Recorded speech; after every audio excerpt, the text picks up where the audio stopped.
welcome you to the 64th running of the Macau Grand Prix, but warn you that we possibly could have rain in the next hour or so. I'm Jonathan Green, alongside me, Alan Hyde. We've had a couple of little drops of rain already, and only very light rain, just a feel in the air. But the weather forecast was that we would have a little bit of light rain, just a shower or two as the afternoon unfolds. And it's accurate to the weather forecast thus far. We've had a couple of little spots of rain just before the bikes went out on circuit. They've just had their warm-up for their Grand Prix at the end of this afternoon here at Macau. So weather may well take a part in this. It's certainly a lot darker than it has been for the 2 days so far of the Macau Grand Prix. And if you don't know this geographical area of the world, we are literally at the mouth of the Pearl River estuary. We're right on the southernmost point of China, on the South China Sea, and so weather can change pretty quickly down here. Hong Kong, Zhuhai, and of course Macau. And when it comes in, and it can come in hard. Back in the 80s, late 80s, it was a hurricane even. But thankfully, I'm not going to predict that. But yes, it's certainly going to make a big difference if it does. But we've got some stories about the GT. Just spoke to the man of the hour, effectively, and I say that because he's making his debut here. But the man who's definitely taken this race weekend by storm in GT terms. And that, of course, is Robin Prince. We look at Lucas de Grassi, who is also a man who is on a mission for sure. But we literally spoke to Robin on the way into the booth a moment ago about his circumstances, because he's had a bit of a rock and roll time of it, hasn't he? He said to us, do you not know what happened? And I thought there must be some kind of a reason why he hit the wall yesterday, had to come back to pit lane, have the car repaired, and then go out right at the end of the session. We didn't know, no. ABS, he had a problem with ABS, and when he hit the brakes, the wheels locked up, and that's why he's done so much as kissed the wall over the 4 days that we've had so far here at Macau. And kissing walls at Macau is about the best advice I can give you. Do no more than that. No more than that. No. And not a long lingering kiss either. And do not shake hands, do not embrace, because they never, ever fail to cause a huge amount of damage. The walls here at Macau don't kiss back. No, they don't. They reject you. Yes. Now, this race has become more and more prestigious as the years have gone on, and when you see the likes of Renger van der Zand, when you see the likes of Maro Engel, when you see the interest by the fans here for this race, and when you see the multitude from Honda to Lamborghini, Ferrari, to Porsche, of course, and Audi and Mercedes, who have dominated the GT races in the last few years, you begin to understand that this is fast becoming almost the highlight of the weekend. Obviously Formula 3, obviously the guys involved in the main event will always steal the show, and they will again tomorrow, but the GTs have certainly made their mark. Yeah, for manufacturers, this is a huge draw, and it's very clear as to why Mercedes, Audi, BMW, Porsche, Honda, Ferrari, there's a Lamborghini. Just such a mix of mouth-watering machinery, and they are being showcased on the world stage.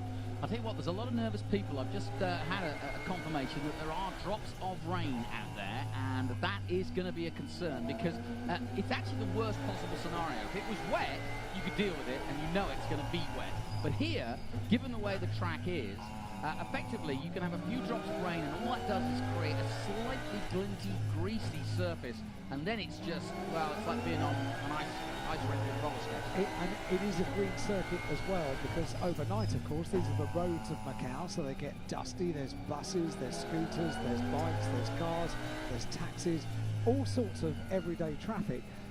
Normally, during the morning, that's washed away effectively by throughput of race traffic. However, we've only had 20 laps by cars on the circuit thus far today. Just got a glimpse of the ultimate Sao Paulo taxi drive. That is, of course, Lucas de Grassi. Very rude of me to talk to the Formula E champion and former Macau winner here in Formula 3, but he is a fantastic peddler, and Lucas did not qualify as well as I'd hoped he might. But it's early days yet, isn't it? It really is, and this a qualification race for the FIA GT World Cup and the SJM Macau GT Cup. We'll get the opportunity to have a look inside at the office for the day of some real star drivers. We were saying yesterday how incredible it is that we have been able to attract top drivers, bearing in mind there is also a World Endurance Championship race this weekend. And the biggest draw of all at Macau, and the man whose autograph is most wanted is this man here. They call him Mr. Macau. His name, Eduardo Mortara. He's driven in Formula 3, he's driven for Audi, and he's driven now for Mercedes. His teammate is Daniel Juncadella, and all three Mercedes were on the podium and in the press conference yesterday, all with wry smiles, and well they might, because they pretty much annihilated the competition in qualifying. But that is qualifying, that's not the race. But I think they might just work in unison today to make those grey, resplendent Mercedes even wider than they already are here at Macau, as we look at Maro Engel's 999. I love the paint scheme, you won't miss it, will you? You really won't. 3 Mercedes so far, and we've got another one to look at as well. Very neatly got out of the car as well for Maro Engel. He's sprightly. Really is, in the multicoloured Mercedes on the inside of row 2. Elects to hop out of the car. What a great sight, looking above the famous Macau circuit here. Now, back in the 70s and 80s, in fact, the grid was further up. The actual racetrack, it was closer to the Mandarin, just before the Mandarin turn, in fact, and so they literally went off the start line into the corner.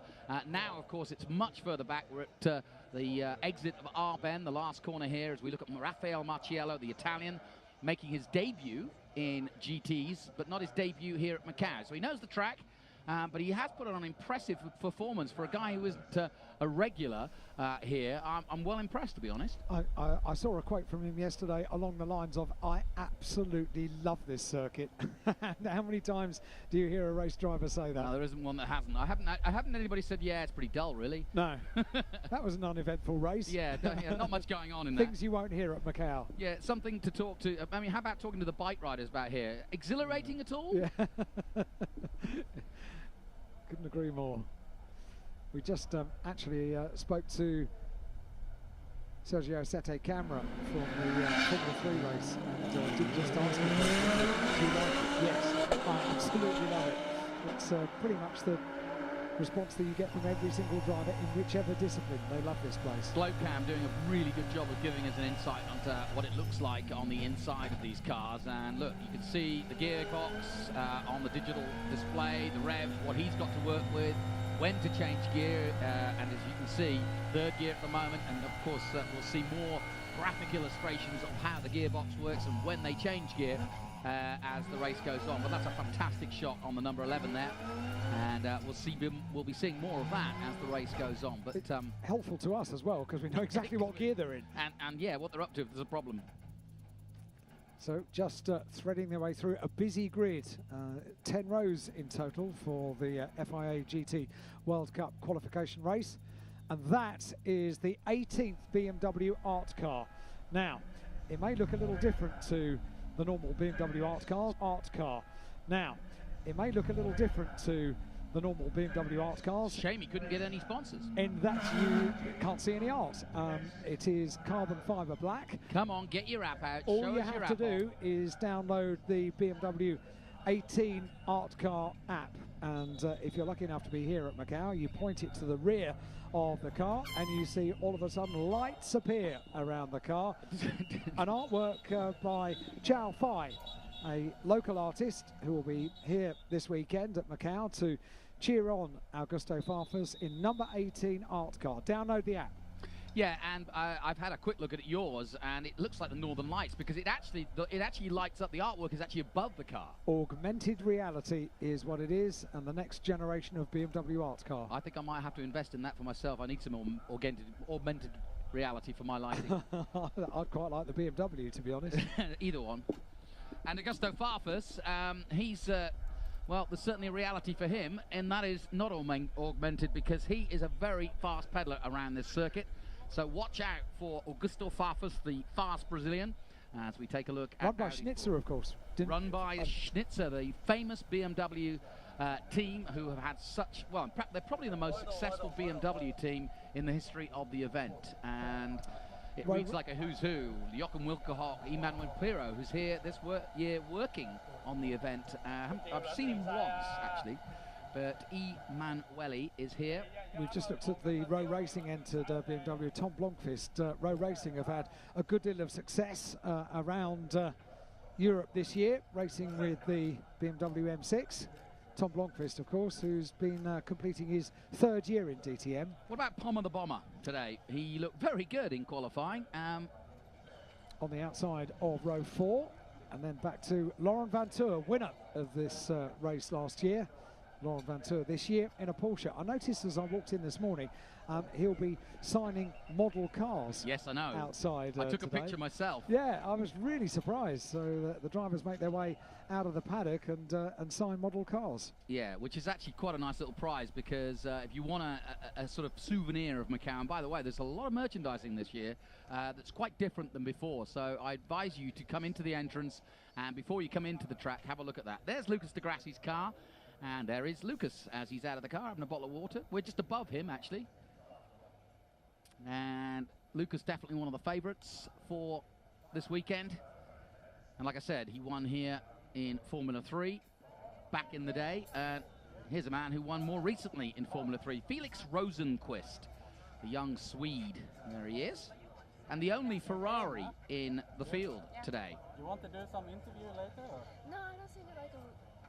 And just behind him, Stefan Johansson. Of course, if you're going to have a Swede in your corner, and of course, Stefan Johansson very much on the... in fact, he raced here, did Stefan? But very much on the Indy scene these days. But he's now become quite a sort of mentor to world-class drivers, including Felix Rosenqvist. Renger van der Zand doesn't need mentoring, but that Honda, the jury's out yet. Is it dialed in fully? There's my question.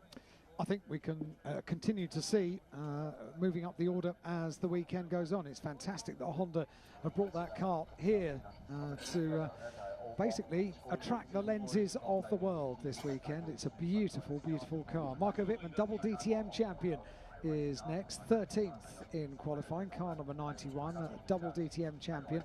Focused, as always he is, ahead of the start of a race. Yeah, what I love about this is everybody's route, from Mirko Bortolotti to Marco Wittmann's route to the World Cup. It's a bit like the World Cup soccer in terms of, you know, countries and teams come from all over, and it's the same for the World Cup of motor racing in GT form, is that you have DTM champions, you have single-seater champions, you have people like Lucas de Grassi, who've succeeded brilliantly in both sports cars and in Formula E in single-seaters and continue to do so. So it's a real combination. Romain Dumas, don't need to tell you where he's been successful, well, pretty much everywhere, but a winner of Le Mans and a world champion in his own right. So everybody's got a different route to Macau, but everybody wants to go to Macau and race at the World Cup. And that's what's become so special since they turned it into this World Cup, is that we've got the world's best drivers and the finest cars that they can do. And I was saying earlier in the weekend, that's literally tantamount to the whole history of Macau Grand Prix anyway, is that's how it's become over the years, more and more prestigious. Now, let's talk about this man. Robin Prince, it's back in showroom condition, isn't it, as you'd expect by Audi. You wouldn't have thought there was half of that car missing yesterday, would you? And a problem with the ABS on the car. He glanced the wall, he had to come back to pit lane for a repair, but he promised us that this drive today would be entertaining. He doesn't know me, and he shook my hand and he said, "Nice to meet you, promise you there'll be some entertainment." I said, "Thank you, Robin, just what I needed." He's won in everything he's done. He's been a champion, he's a reigning champion in the Blancpain Sprint Series in 2012. He was on the verge of a Formula 1 drive, and it didn't quite happen for him. But he's an incredibly quick driver, and a BMW at the rear of the grid as well. Now, as if that wasn't drama enough, there's rain coming. We've got the world's best drivers. We've got the fastest sports cars in the world, the most expensive sports cars in the world, the hardest racetrack in the world, and the Mercedes at the front have had BOP added to them. 30 kilograms added to each of the Mercedes. So, in an effort to try and make it a little bit more equal, which I'm sure the Mercedes boys and the AMG boys will not be happy about, because the truth of the matter is, and I actually put this question to the top three Mercedes boys yesterday, which was, hey, you guys seem to have a handy car for this race. And they said, they kind of all smiled and went, yeah, but the Audi should be up there too. So if they have given a balanced performance deficit to Mercedes, Audi are going to be wryly smiling now because they've got a big advantage against these Mercedes. So, like I said, I think we'll see 3 in a row going into Lisboa, and they probably might just stay that way, so they can't let anybody by. Fascinating ingredients for this qualification race for the FIA GT World Cup, the SJM Macau GT Cup as well. It's a BMW that leads at the moment. The course vehicles this weekend supplied by BMW. You struggle to get another BMW. You struggle to get a car past those two. These are big cars, aren't they? GT cars over the years have grown and grown, as indeed have road cars as well. And final couple of words with the team before they will be closed down. Exquisite cars these are, aren't they? Yeah, I've got a feeling that another former winner, Juncadella, is in the mood, as they say, the Spaniard. Won in Formula 3 here at Macau in 2011 to Daniel Juncadella. 4 years in DTM, in GT racing this year. And Lucas de Grassi, I'm trying to remember what year he did win, and I think it was 2008, I want to say. On the outside of row 5 is Lucas de Grassi, car number 11. And ironically, the fact that they come back as world champions and as superstars, so many of them, and we just saw the qualification race for Formula 3, made their names here, Lucas de Grassi included, because you try growing up in Brazil and become a single-seater driver and try to stand out or stand out of the crowd. It's hard. You need to come to somewhere like Macau, win the race, and that's how you start to get noticed. And it's been that way for many years. And so many of these guys owe their careers, in some part, to their success, if they were successful, at Macau. A glorious sight it makes, this overhead shot that we have, this aerial shot, absolutely superb. Third row of the grid. Nico Muller, Augusto Farfus, Tom Blomqvist, Marcus Pommer, Laurent Vantour, Lucas de Grassi. I'll give you a guesstimate. Come on. Go on. How many millions? How much is out there that could all end up in the Lisboa in a rather nasty mess in about 15 seconds? To get the abacus out for that one. Well, I mean, you're talking, aren't you? million-plus cars here, and that's the beauty of it, and that's why it's so popular here in this part of the region. The Chinese love their cars, I can assure you, especially when they're supercars like this. But you won't get a finer field of machinery out there, and yeah, you won't be buying spare parts for that too easily. This is becoming such an attraction, isn't it, for the crowds and for the manufacturers as well. Here we go, last couple of words. Bye-bye. Door closed. I got this. And, yeah, Eduardo, I got this. He says, that was his last words. He's ready to go. Bocca lupo, as they say in Italy. Few drivers look so focused when driving around the Macau circuit, and his success here on the Gaia circuit speaks for itself. Eduardo Mortara on pole position in the Mercedes. First year that we've been able to say that. Eduardo Mortara in a Mercedes alongside Daniel Juncadella. Yes, I wonder what Audi must be thinking, because now he's taking it to them, and he kind of smiled wryly yesterday because I said, oh, you've got the car to have, and again he said, well, I've been in the Audi, I know it's good, yeah. I won with it, as though to say, it doesn't matter what car I'm in. So many stories to chart as this race unfolds, and one of them is certainly going to be the gold Audi of Robin Fritz. Well, what as we go on the warm-up lap, let's talk about, if you're just tuning in around the world, we welcome you to the 64th running of the Macau Grand Prix. This is the GT World Cup, and I don't think we've ever assembled a stronger field, led by Eduardo Mortara, Mr. Macau, and former winner himself, Daniel Juncadella, 2 Formula 3 winners and 2 GT experts. Mauro Engel, also a winner here in 3rd place. Rafael Marciello, a single-seater expert and now a GT man too. Nico Muller in 5th place. Augusto Farfus, winner in touring cars here. He comes back in Schnitzer BMW in that M6. Tom Blomqvist, he raced in Formula 3 here. Marcus Pommer's raced here before. He's in 8th position in the Audi R8 LMS. Laurent Vantour from Belgium. Lucas de Grassi, it's a who's who of motor racing, folks. 9th and 10th, the Belgian and the Brazilian. Felix Rosenquist, 2-time winner here. 3rd on the podium last year in Formula 3. Renger van der Zaan from the Netherlands. in 12th place. Marco Whitman, as you mentioned, a two-time multiple winner of DTM, 13th place. Mirko Bortolotti of Italy. Roman Dumas, Daryl O'Young, the local favourite, with sponsorship from VLT in 16th position, and also the first ever winner of a GT race here. Robin Prinz makes his debut, but make no mistake, it'll be one heck of a debut from 17th. Fabian Plentz just behind him. Chaz Moster in 19th position, and at the back of the grid, it's Hiroki Yoshimoto of Japan in the Porsche 911. What a field, what a day. My first question to you as we go on this warm-up lap is how far can Robin Hood and his merry car make it up the grid? Steel places, yeah. We should find out. We've had so far today a qualification race for Formula 3 for the Macau Grand Prix. It ran without interruption. We had 10 laps in prospect, 12 laps in prospect for this qualification race for the SJM Macau GT Cup and FIA GT World Cup. Formula 3 boys were able to do it without requiring intervention or a red flag. Laurent Vantour at the wheel of the Porsche. Top Porsche in 9th place, car number 911. As they thread their way around the circuit to get as much heat into the tyres and brakes as they possibly can, then we'll see just what the circuit is like with these few little spots of rain that we've had leading up to the start of this race. Yeah. Could be particularly treacherous. Could be very treacherous if it rains at all, especially with these boys, because there's just no margin. And the reason why Macau becomes... People ask me, why do you get so excited about Macau? It's like, well, just look at these walls, guys. Look at the size of these cars. There's just no margin. And if you start sliding on any wet weather, on any oil that's laid down, you can see this is the tightest, the Melco Heaven is the tightest corner in the world of motor racing. So, yeah, I think that's what makes it exciting.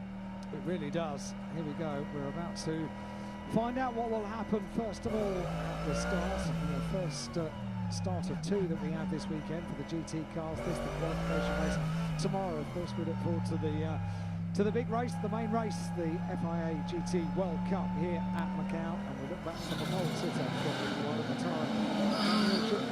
Also in Mercedes. The top two rows are lockout by Mercedes-Benz. Audi and BMW complete row 3. Yeah, you make an interesting point, because this is a double-edged sword as a race, because you do not want to make a mistake in this qualification race for this rolling start, and here we come. Merc on Merc as we head down for a rather murky start in terms of the weather too. Here we come. It's been a good, clean formation lap, and we're racing at Macau. What a beautiful sound and what a beautiful sight here at Macau. Manuel coming to the third place and a tap to the wall for sure from one of the Mercedes. And I think, if I'm not mistaken, that wasn't Eduardo Mortara. Look at the Maro angle now. Look at that. I said there'd be 3 wide, and they are. And here comes another. It's a super start by Augusto Farfus. Absolutely rocketed off the line. Looked to find a space. He found a space as well. Up into 4th place. And really challenging for 3rd. He's got 3rd already. And Maro angle takes the lead as they go through the line for the first time. Rosenquist just misses the Lisboa corner there, but they're all safely through. Super stuff by the Brazilian in the 18th BMW Art car.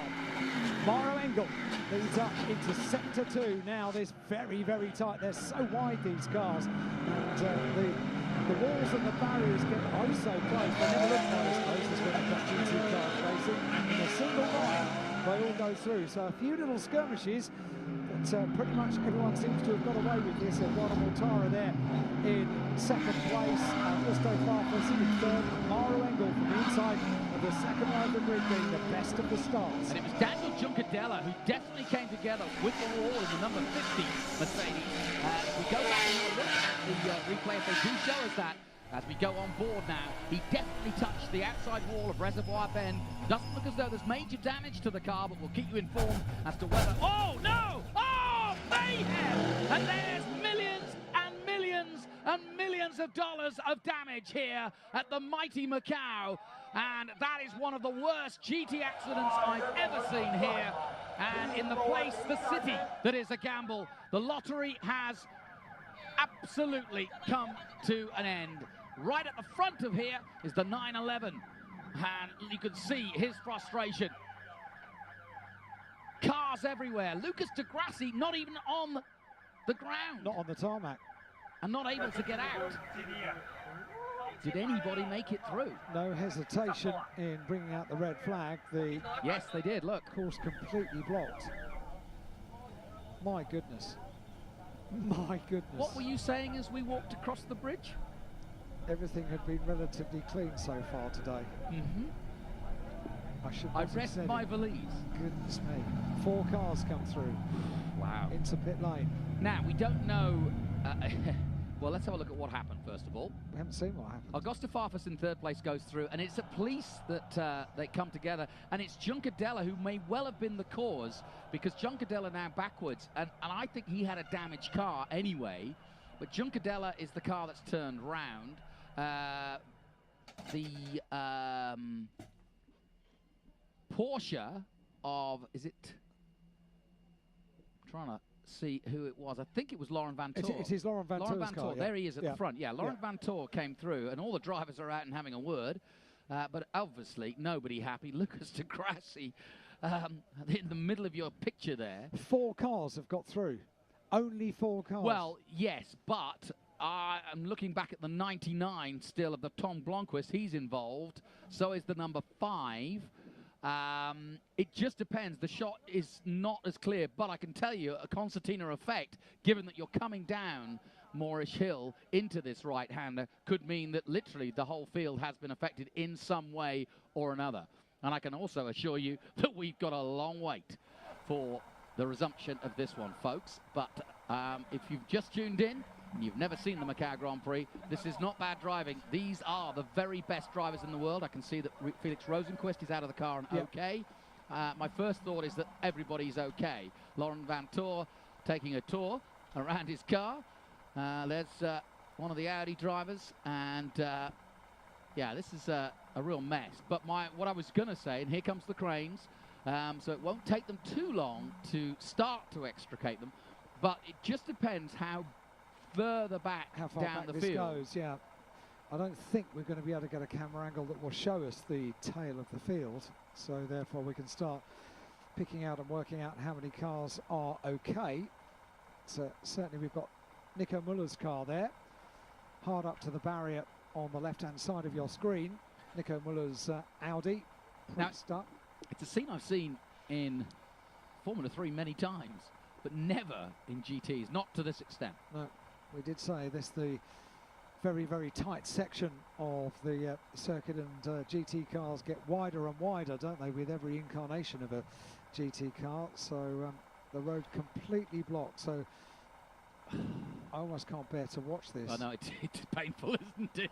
I'm sure the teams and the manufacturers can't bear to. And there's the first Audi out of the way. That's the Honda. That's the Excuse me, NSX. that's the NSX Honda. Yeah. Now Marciello is in the pits. And you know what? The other thing that's happening at the moment is it's getting darker and darker, as if rain clouds are looming in. They reckoned on the weather forecast, if we got a shower, a proper shower, it will be about 1 o'clock this afternoon. It's 25 to 1, everybody. Local time. So Rafael Marciello talks to the AMG team. His first outing with this Mercedes crew at Macau in a GT car.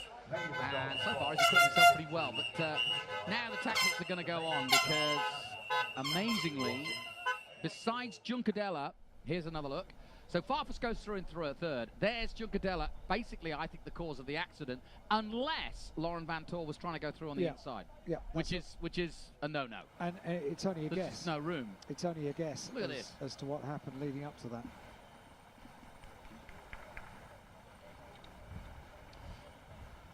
Now, here's another thing that 5, 6 million, or just cars? 6 cars at very least. We're trying to recover Laurent Vantour's Porsche, which is very battered. Here's something they instituted last year into this race, is these dollies. They work really well. They do. They literally just pick the front of the car up, put them on the dolly, and then pull them away. Laurent Vantour, of course, who won this race last year, albeit with a different manufacturer. Oh, here we go, on board. Oof. Scary, and that, of course, is the number 11 of Lucas de Grassi, who's the one who ended up off the ground. Look, there he is, number 11. Now, 4 cars, that's all. There's Maro Engel, made it through. Most of the Mercedes, the other, Augusto Farfus. Could be a 4-way race. 3 Mercedes against a BMW. Yeah, what a peculiar situation. I think you're right. I think there are going to be plenty more cars that are unscathed. I mean, looking down to, I would argue that if the other guys were smart enough to get off the brakes or get on the brakes early enough, Rosenquist was definitely involved in the incident because he was out of the car pretty quick. That's 11th place. But we could see the likes of Marco Wittmann, Bertolotti, Dumas, Young, Robin Frins. I say that tentatively. Potentially, okay. This could be absolutely brilliant for Robin. Yes, it could.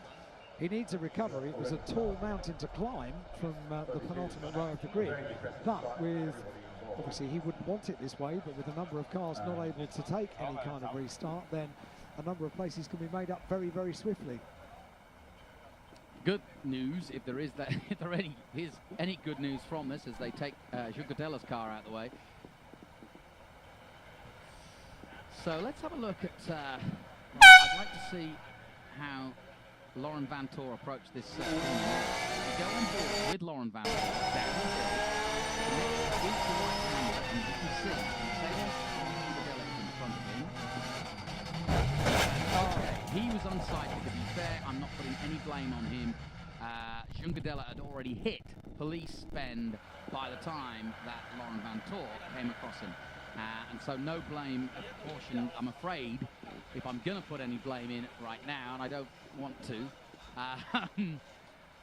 Let's not. Let's not. Let's talk about the recovery some more, shall we? Yeah, we shall. But I'm not going to blame the 911. I'll say that, shall I? And absolutely, and very good to have the onboard shot. So we found out what happened leading up to what can only be described as a very upsetting scene, because now forklifts, cranes, flatbed recovery vehicles, it's all hands to the pump now to get the road clear.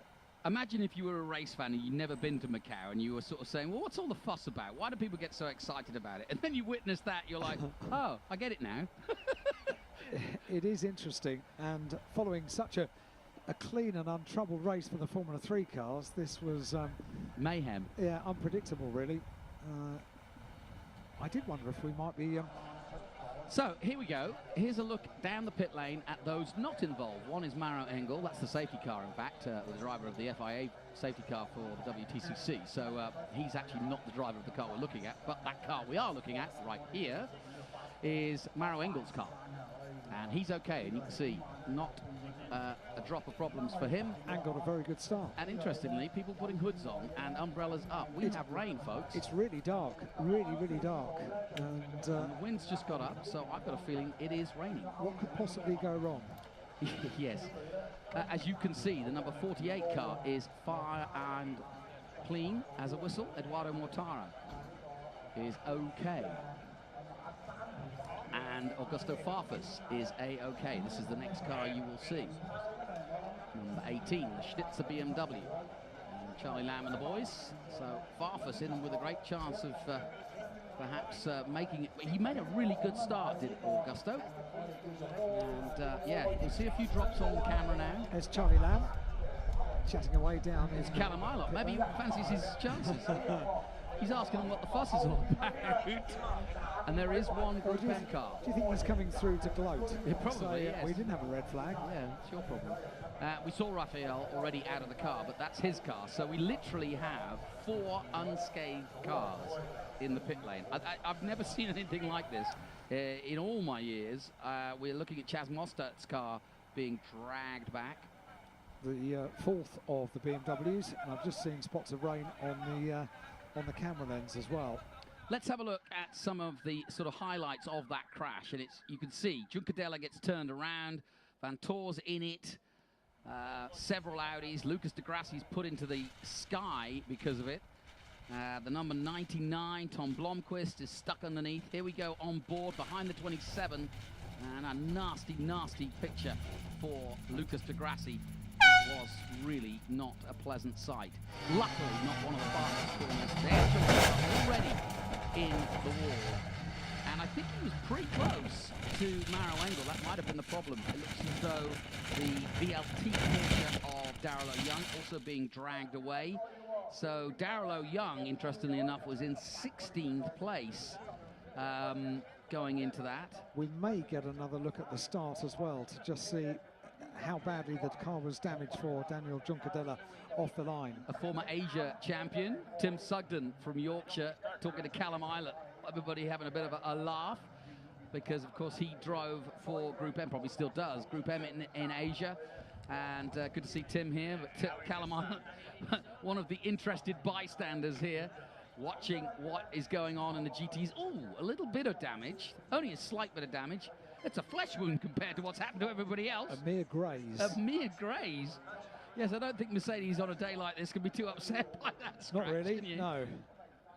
That's the least of their worries. Umbrellas going up for rain now. Yes, they certainly aren't going up for sunshine. Normally up for sunshine here at Macau. But a very, very enthusiastic crowd. Well, we're getting some interesting tweets, I'm and sure. The hashtag is Macau GP and magical mayhem of Macau for sure. So tweet us in if you will and give us your version and give us your thoughts on that crash. And also join the conversation if you've got questions about the cars, if you've got questions about the event, if you want to know what's happening and how to get hold of it. Yep, everybody's on TV and waving, and I can assure you we are used to umbrellas here in this part of the region for the sunshine, but today it's definitely for drops of rain. Multifunction parasols available for the grandstands here, and as you can see, not an empty seat in the grandstands. They've got World Touring cars to look forward to as the day unfolds, and also the Motorcycle Grand Prix as well. Yes, and if I were Michael Rutter or Peter Hickman right now, I'd be kind of a little nervous when I see these raincoats on, because that is not a sight that any motorcycle race wants to see, because Macau is treacherous enough as it is, and I can assure you that Paul Butler and his crack team of marshals and engineers and all the rest of it will certainly make sure it's perfectly dry. As Maro Engel, who was looking pretty good, he's probably most disappointed because he had literally the picture-perfect start. It really was, yeah, very, very impressive. He's always impressive around the streets of Macau, is he not? And just this wait down in pit lane, which you know is going to go on for a reasonable period of time. As they watch, you can see them looking up. They're actually watching the big screen, which is down here, so they can not only see themselves, but also see how the recovery is taking place. Well, there's a couple of things we can talk about here. One is 50 years of AMG, and we can perhaps explain, if you don't know, what AMG is, and also the Driver Academy. I was asking about what the Driver Academy is, and it makes, I'll start with the Academy, and you can do the AMG bit if you like. But the Academy, the AMG Academy, is basically something that they've set up pretty much around the world to effectively teach drivers, getting more experienced drivers to teach less experienced drivers how to drive their Mercedes to the greatest extent. And so they're sort of celebrating that by putting it on the side of the car. And AMG, of course, is the company that has prepared the race cars for Mercedes. Of course, we all know Mercedes, the road car, and their road-going versions. And just as Schnitzer has maintained a name, there's Charlie Lamb, as being the preparers of and team runners of top BMW cars. There's Augusto. AMG have done the same.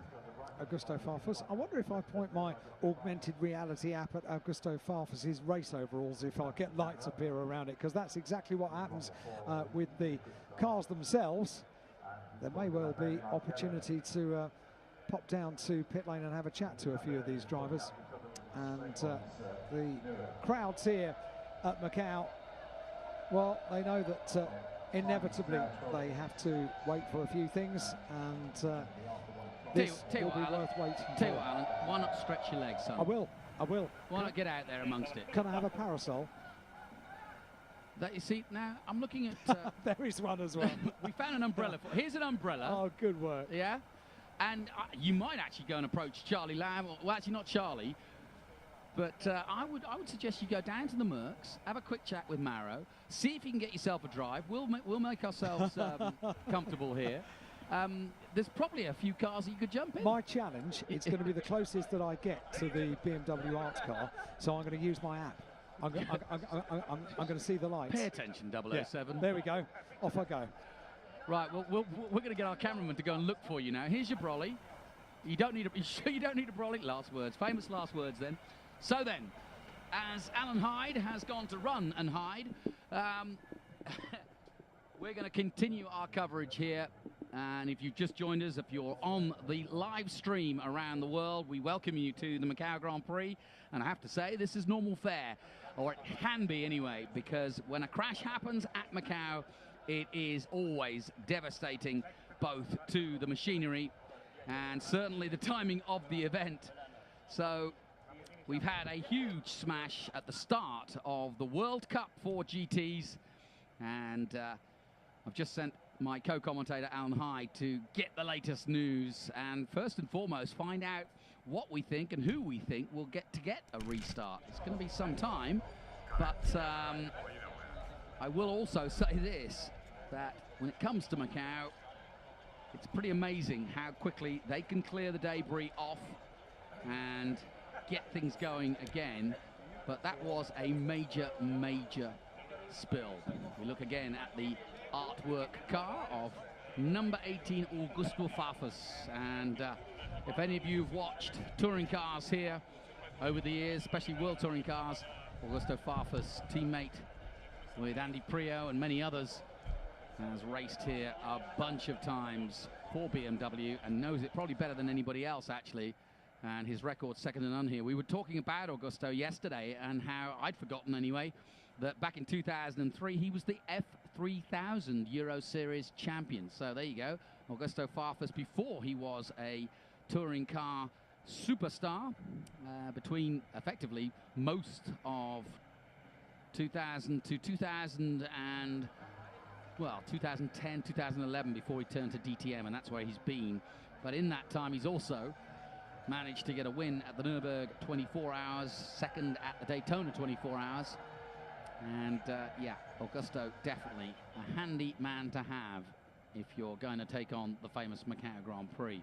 Didn't win the world titles of the likes of Andy Prio, Ivan Muller, Rob Huff and a few others, but he's certainly had a very impressive career. And we wait with the FIA, and this of course is an FIA World Cup, and you can see the drops of rain just above, as we stand just above Maro Engel's car, but you can see the drops of rain there, and so that's just adding to the flavour, as it were, here. But this, like I said, is just all part of the history of Macau. We've had many a big crash, many a big year here at Macau. I remember a massive pile-up in Formula 3. In fact, we had a big crash last year, but I remember half the field decimated at the beginning of San Francisco Hill, and I think 4 cars came around that day, and then we had an almighty repair session effectively on the grid. There's Farfus just in the background there. He's out the car and just chatting away, as every Brazilian might. Very laid-back character. Meanwhile, the rather serious-looking Maro. He's not as serious as he looked, but he is when he's in his office, i.e. at work. And he's had a fantastic career here at Macau, as well as everywhere around the world, of course, but certainly one of the superstars of GT racing.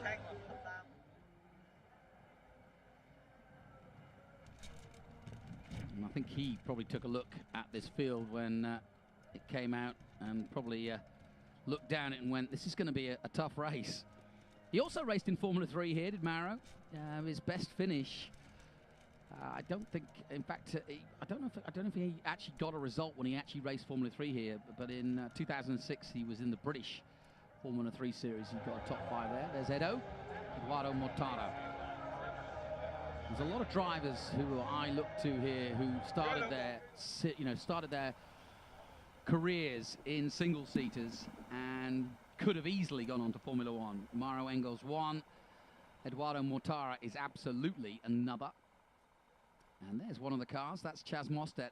And his car looks absolutely fine. And he was at the back, of course. He qualified in 20th position. And he was just talking to Hiroki Yoshimoto. And I think, as I said to Alan earlier, I've got a real feeling that yes, now you're starting to see them, that the cars that are parked, as you see here, are unscathed. They managed to avoid the situation. And certainly the number 90 that you're looking at and the number 77 managed to avoid that incident. Well, it was certainly an interesting start, and there was actually some consternation, or at least some controversy in my mind from the very start. Now here it is, the rolling start. Now watch the green and grey Mercedes to the left-hand side of the screen as we go through the exit. And that, I think, was the first of his problems. I know there was a lot of dust on the exit of that, but I think he just scraped the wall there. Then it was a three-way battle down towards Engel 1. Takes the lead. Farkas went to the outside, then to the inside at this bar. Everybody cleanly through, but by then, look, Mauro Engel had already got 2 lengths ahead of everybody else. Farkas defending. Everybody cleanly through in second. And the all-red Ferrari 488 just missing. Prinz going right behind him. And the VLT Porsche of Darrell O'Young squeezing on the inside here. Mauro Engel up the hill towards Hospital and into Maternity Bend, and was already starting to build. He's probably going to be the most disappointed of all the drivers out there, because what you can see is he heading towards the S's. He'd already built up a 2-length car lead and was starting to look rather comfortable, which in this sprint race, which it is, he had the perfect start in many ways. And I'm just wondering if the damage to the right-hand side, because it's mostly left-handers here, and first major right-hander is that police corner. And I've just got a feeling that Giugadella may have been caught out as the turn-in to police happened, and there you see it, boom. And mayhem at Macau. That is what happened. If you've just joined us, that was the start of the GT race for the 2017 FIA World Cup. And there's Alan Hyde. Down here with Mauro Engel down in pit lane. We've just been rewatching the start on the big screen. Feels like deja vu. We did this last year as well. Yeah, starts here in Macau are always crazy, and I got a really good start and got a great slipstream off my 2 teammates ahead of me, and was able to go 3 wide and slipstream past. Seems like another car has arrived. Another car arrives in pit lane and it gets a huge cheer from the grandstand. It's a remarkable atmosphere here at Macau, isn't it? Now, Daniel Giuncadella, he had a bit of a moment just off the line, really, essentially. The car was brushed with the wall, and then another moment as well. How much of that were you able to see? Because you got a brilliant start. Yeah, I saw it. I wasn't sure if he touched the wall on the exit of turn 1 or if it was just the dust, but I saw the dust kicking up, and I think that's what slowed him a little bit, and Edo. And it gave me my opportunity to move past. But yeah, back to the crowd. I mean, this is incredible. That, you know, you've got to love the crowd here, how supportive they are, and it's a shame to see what happened after that. So many cars involved. It's not what you want to see. We don't yet know how many cars behind are okay to come back and join you in the pit lane, but such a rare opportunity when you see just 4 cars come back. Yeah, I mean, when I looked in my mirror and I heard what happened, it was no, it's not a good feeling. Hopefully a lot of cars can come back and we can go back to racing and have a proper race. Mauro, I hope you get another good start. That was a cracker, wasn't it? Cheers, thank you. Top man, Mauro Engel down here in pit lane, and we'll carry on walking back, and just walking past Eduardo Mortara's car, and let's see who we bump into as we walk down the pit lane. There are just here to my left is Augusto Farfus's number 18 BMW art car. Augusto Farfus is down here with me. Augusto, good to have you back here at Macau, but in strange circumstances. That was a weird one. Well, that's it's the crazy side of Macau. Sometimes accidents happen. The wall is just around the corner. I'm glad I had an extremely good start. I jumped from P6 to P3 and got away in the tow. but many cars got stuck there. So let's see what the race will decide. And looking forward, I mean, this is the biggest challenge of the whole year. Let me talk about your start. It was absolutely fantastic, wasn't it? Yes, the start was extremely good. We managed to get a good reaction to the grain and jump the car. So now let's see what the race director will decide. Top man, Augusto, thank you very much indeed. Augusto is going. Let me carry on walking down here and see who else we're going to bump into down here. Rafael Marciello is by the car. Can we have a quick chat? Well, you were one of the ones that was unscathed. Yeah, I know, tennis elbow, nothing to worry about. You've got a little graze on the car, that's nothing to worry about either. Yeah, it was a bit here. Oh yeah, just a little bit, but the car's okay, isn't it? Yeah, it was a close call, like, but I saw him touching the inside wall, so like I said, I probably will crash, so I slowed down a bit, and like I had only this space to pass, and yeah, luckily I passed, and yeah, it's like lucky, good, I don't know, but yeah, I'm happy to be alive. I was interested to read your comments yesterday about how much you love this circuit. It is once in a lifetime, isn't it?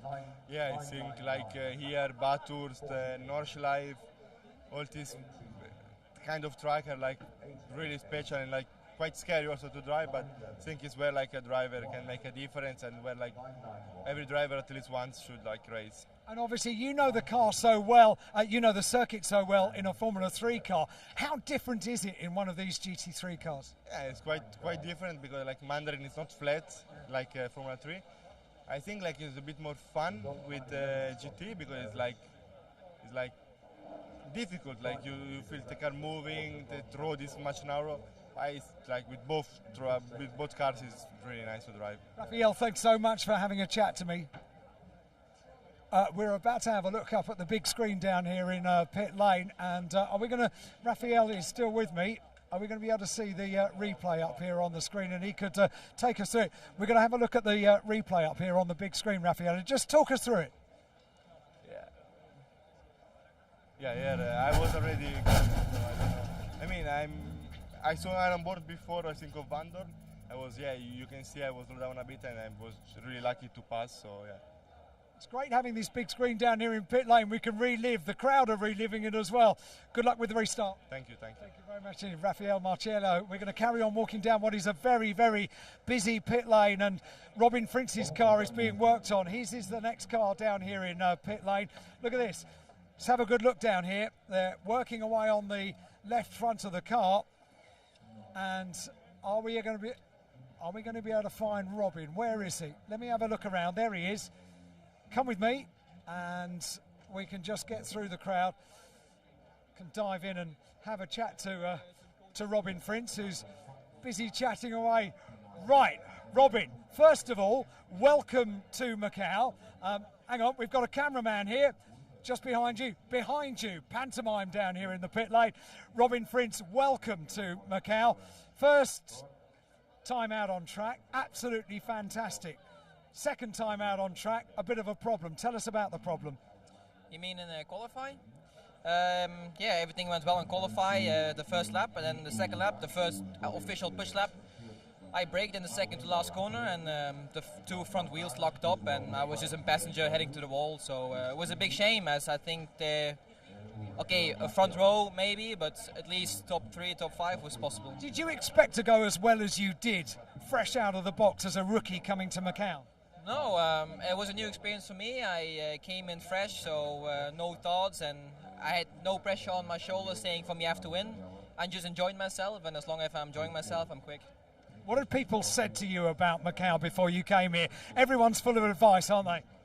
Yeah, everybody is having their own words, and it is dangerous, but the more dangerous it is, the more fun it is for me, so I'm enjoying it here, and so far, only the wall and qualify, but so far else, everything goes fine. Right, now, your car is being worked on. What damage did it get with what was just an incredible bus stop, wasn't it? Yeah, I saw, because I was fairly well in the behind the back, so I saw suddenly a Lambo flying in the air, and the Porsche tried to avoid it, but still he hit another car. And I had a choice to make, or hit the Porsche or hit the tire barrier, and well, the tire barrier is softer than the Porsche, so I choose the tire barrier, and the car seems alright so far. So They're working on the car now, aren't they? We're pretty confident that you could be out because you could make up an awful lot of places here. Oh yeah, we go out. The suspension is fine, just some bodywork, and just to make sure that the bodywork is not hitting to the tire while turning and stuff like that. But car is fine. Robin, we wish you the very best of luck. Thanks so much for having a chat to us down here. And we'll just get a final look of the team working on the left front of Robin's car. Absolutely fantastically presented car, but they've had to be very, very busy around it this weekend after that problem with the brakes yesterday. We can carry on walking down the line and see work which is continuing to being done on the cars down here in pit lane. Just let me squeeze through here because Porsche work being done on Daryl O'Young's car, the number 991. Work being done on the front of the car. Daryl O'Young already seated inside the car, and I can tell you that we have spits of rain, but nothing to worry about. Enough to make it greasy, slippery, challenging, but you know what? The Macau circuit, the Gaia circuit here at Macau is pretty challenging when it's dry. So just a few little spots of rain. Daryl O'Young inside the car and being chatted to by the team. I'll carry on walking down the order, and I might be able to have a chat to double DTM champion Marco Wittmann, who's down here. Marco, this is a bit different to DTM, isn't it? Yeah, it was quite a massive crash, I have to say. Yeah, it's a bit of a shame, to be honest. I mean, my start and first lap was pretty good, gained already 4 places. And yeah, then we came suddenly to corner, 7 or 8, and in a very tight corner, and there was no flag, no yellow flag. And I think Danny couldn't make the corner. One crashed into him, the next one, and then was just one after one. And I was actually in the middle of the pack, so yeah, very disappointing to have the race finish like that. Cars are pretty hard damaged. The impact for all of us was pretty hard. Luckily, we are all right. That's your car in particular? Yeah, I'm okay. I think that's the most important thing, that we are all okay. But of course, I mean, losing, I don't know, 5, 6, 7 or 8 cars in a GT World Cup is frustrating for all of us. Such a shame. Yeah. Such a shame. It's a huge draw for manufacturers, isn't it, here in Macau? It's an incredible depth of machinery and the level of talent of drivers as well. Yeah, definitely. And I mean, we are all professional and we are all pushing, but I mean, Macau is super tight, and if one is doing a mistake, and especially in the first lap where the field is just so close together, it's nearly impossible to avoid, you know. If it happens in lap 10 and the field is spread, then you get also the yellow flags and you can slow down. But now we had no indication. We were all bumper on bumper, and yeah, that's why we all crashed into each other. Marco, thank you very much indeed for having a chat to us. Marco Wittmann, double DTM champion down here in pit lane, and hopefully his BMW is relatively unscathed. Now, we're just walking past the number 90 car of Chad's Mostet, and then we get to another Porsche, and it is the number 77 Porsche that we have down here at the back. So that's about all the cars that we have. That's Hoshimoto's car, which has appeared down here, and that's the final car that we have down here in pit lane. The good news, and I'll give you a little weather forecast, is that although it's dark, it's humid, the rain has stopped. So I can bring just one piece of good news from pit lane. I think you brought a lot of good news from pit lane there, Alan. Thank you very much. Brilliant stuff. Alan Hyde, your pit reporter and my co-commentator, getting out there amongst it and getting in the thick of it and getting some great stories, actually. And I think the overabiding story is that those who are left, effectively, and there are few, are sort of a bit disappointed because basically they want to see a World Cup battle that involves everybody, not just those that didn't make it through that one corner, and that was the first lap, of course.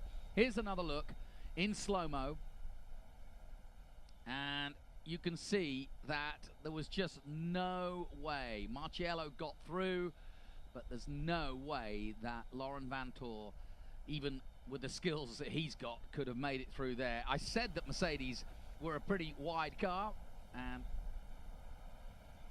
let's head back down and find out what's going on the pit lane again. I'm pleased to see you down here in pit lane. The car isn't very well. Are you okay? Yeah, just hurt some special area, but Yeah, I'm sure. Right, take us through the accident from your point of view. You had nowhere to go, I guess. no, I was behind. I think it was Marcello, and we were coming up the corner. And it's the tightest part of the track, and I was in his bumper. And all of a sudden, I see him braking more, going on the side. And the next thing I saw was the car sitting still, and there was no place for me to go. And yeah. Afterwards, it was a chain reaction. So. I'm not an engineer, but I looked at the car and it looked pretty poorly. I don't think we will be driving tomorrow, and I don't. My opinion, there's at least 5-6 cars, or not more, who are not driving tomorrow because a lot of cars look really bad. It's a shame. But. Lauren, have you watched back what happened? Have you seen it on the big screen? I think we could show it back. I haven't seen it yet. Okay, we're about to show it. Hang on, let me take you to where the screen is. We've got a screen here. We've got a small screen over here, so we can just stand by. This is great. We're directing the cameraman here, so let's have a look. Let's roll the VT. Take us through it, Lauren. Yeah, at this point I just saw Marcello braking more, and I couldn't see him. At this point, I saw the car standing still, and there was no. I tried to brake, but it was just understeering and went straight.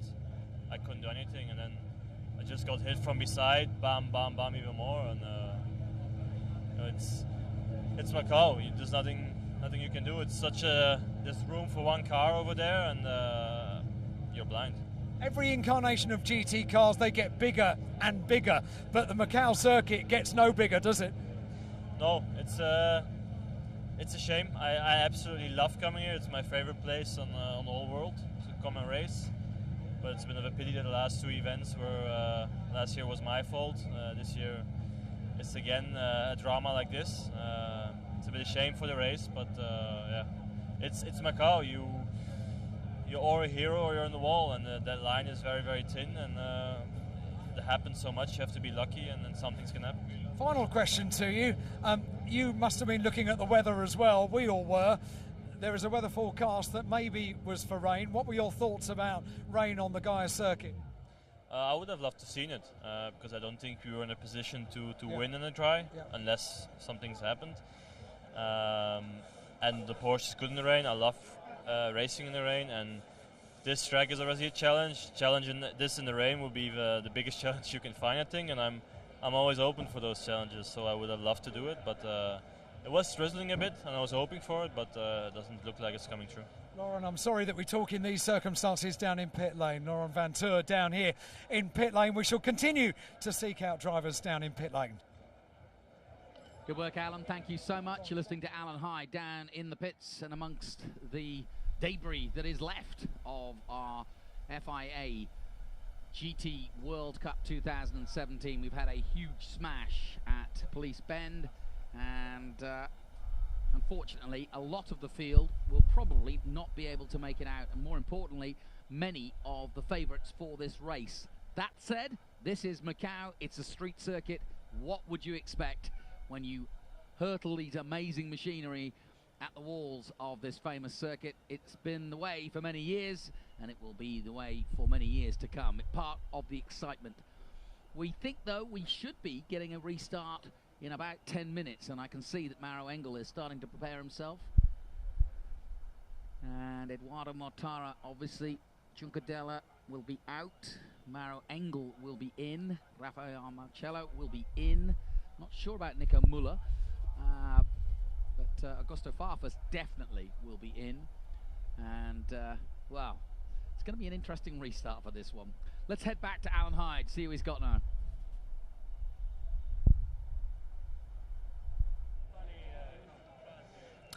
Eduardo Mortara is here having a chat to his engineers, having a chat to his team. Can I push through, Edo, and have a quick chat to you?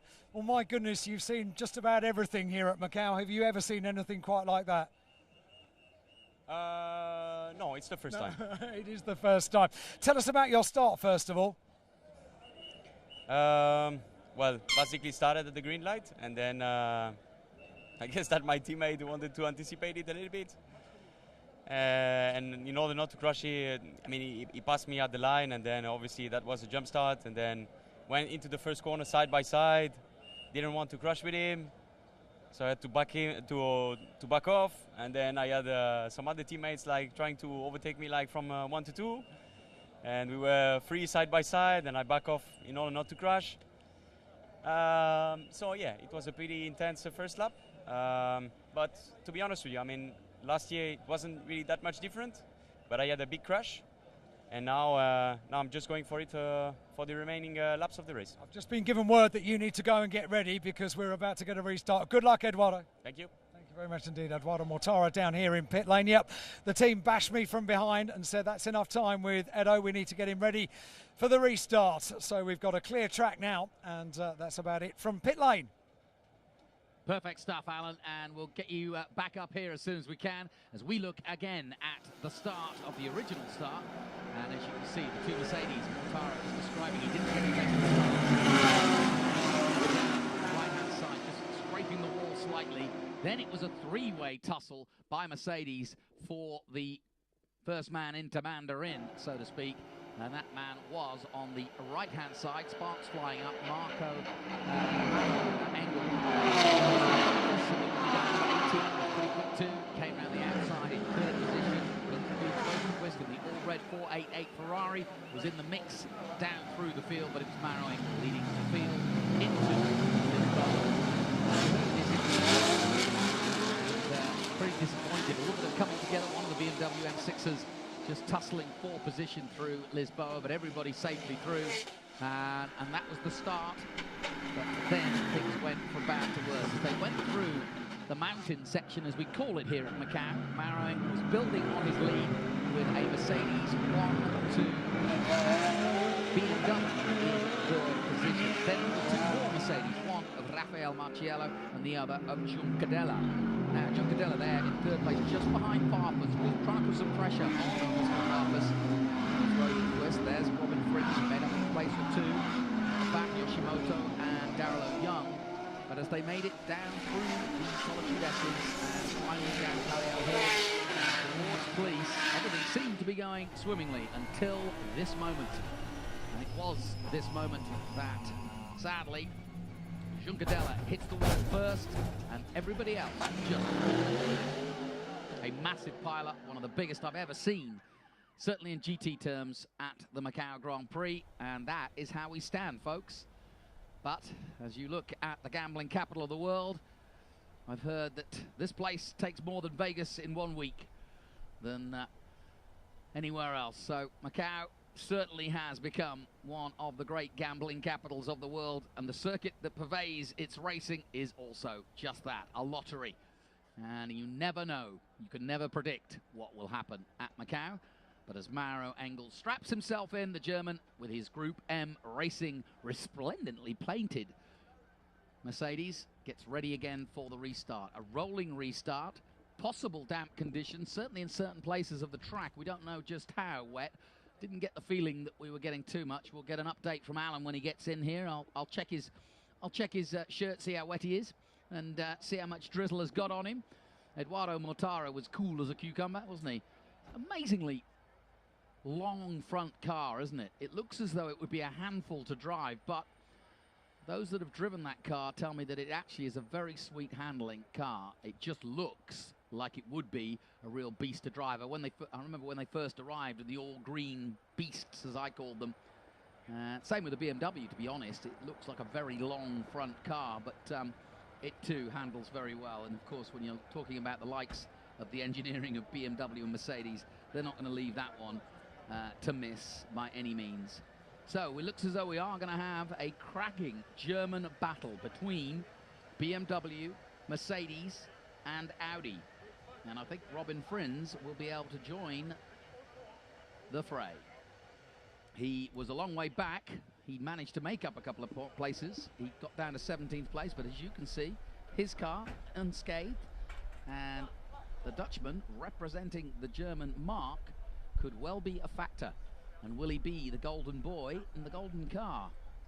He carries the number 1, but as we heard from Alan, he is making his debut here at Macau. But it hasn't seemed to slow him down. He had an ABS problem, as you heard. And I have to say, I think that's the first time I've ever seen a reporter interview the entire field, at least what there was left. There's the VLT-sponsored car of the Porsche Centre of Hong Kong, and that is where Darrell O'Young, who drives the car, a former Carrera Cup champion here in Asia and winner of the first 2008 GT race here, that has driven in touring cars and you name it. Chas Mostert, the Austrian has also got a great opportunity here, because he was qualified right at the back, and he, as you can see, has remained unscathed, and so too Hiroki Yoshimoto just behind him. He's the next car in line, if you will, as we kind of creep our way down the pit lane.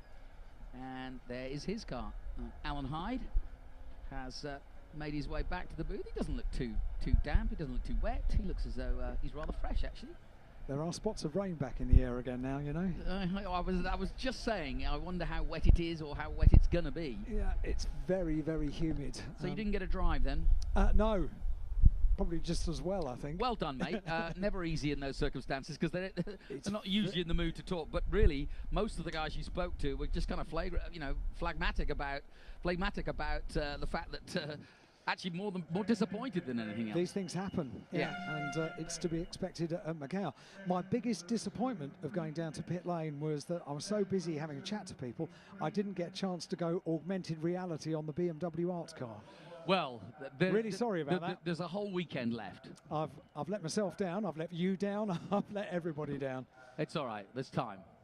Augustus could augmentally actually get himself to a reality of winning, so if that happens, well, then we'll all get excited. That's the repair to Robin Prince's car. They were working feverishly on the car. He was as cool as you like, wasn't he? Yeah, yeah. And I was just saying, we now have the possibility of an all-German battle with Porsche, True. Audi, Mercedes, because that's all that's left. we've got German manufacturers only left. We've got one Porsche, two Porsches. We've got Darrell O'Young, and we've got Yoshimoto. That's all I can see at the moment. And I'm just presuming that might be all that takes part. They were the only cars there. How does that bode for tomorrow? I presume the rest get back for tomorrow. Laurent Vanteur said he thought there were probably 6 cars that would not be able to be repaired for tomorrow. At all? Yeah, for tomorrow. So I'm pretty sure that's what he said. But he was disappointed, but good to hear from Laurent Vanteur. Good to see that he was okay as well. Eduardo Mortara was very keen to get back in the car and get on with the job in hand. Mauro Engel it was that made the best of the starts, wasn't it? So with Eduardo Mortara already with the helmet on, last opportunity to get a bit of fresh air into the car as well before the cars are released onto track. Race restarted behind the safety car, 13:20 local time, so just 1 minute away. Is the safety car going to take part, just to kind of make up the numbers? It could indeed add, yeah, it could indeed add. He'd have a good chance, actually. He's got a front row start. You know what, BMW doing okay, because they've still got Augusto Farfus, they've still got Marco Wittmann, they've still got Chas Mostert. Tom Blomqvist's car we're missing. Now we're looking at where they. First of all, well done, because you wouldn't believe that was the same corner from 20 minutes ago. Amazing, isn't it? But I will add that is a heavy braking area, and even on a clear day, as they say. But even when the track is absolutely in perfect fettle, that is one of the hardest places to brake, because it's braking uphill after coming downhill. And that is, as you know, from the laws of physics, just a hard thing to do. Now, add a bunch of sand, dirt, potential grains of carbon fiber, you name it. And much as they will have done a great job, I'm sure, of clearing it up, it's never going to be 100%. So that corner is always going to be a tough one. I'm not surprised they're going to start behind the safety car, because I think it is a wise move. But, well, we have a rather truncated GT World Cup.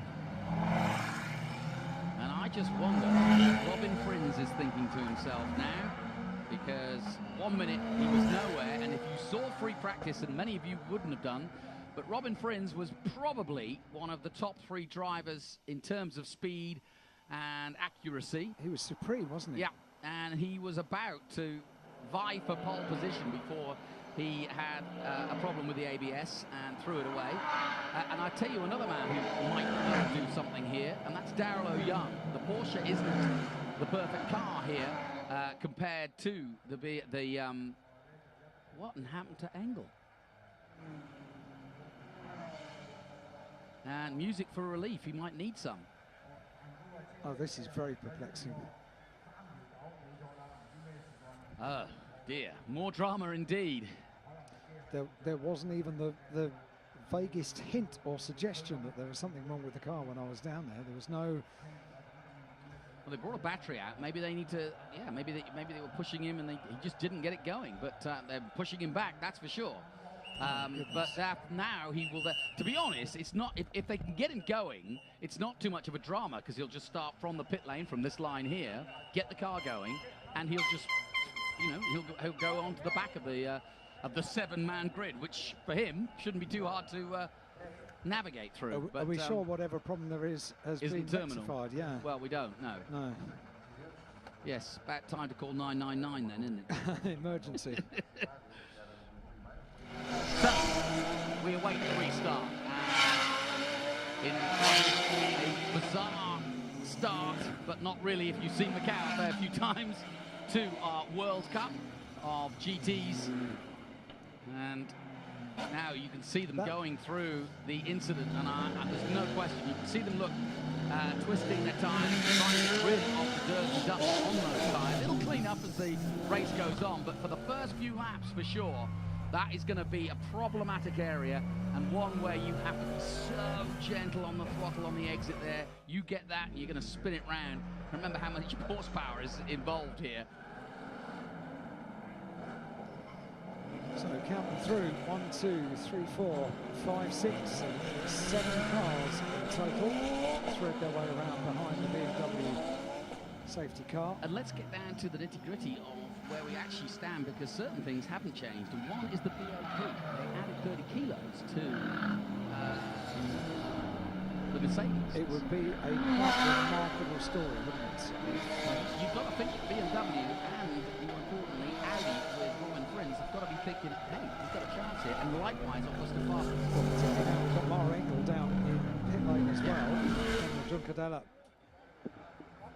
So the safety car continues, the lights on, and that will signify that no change to the start yet.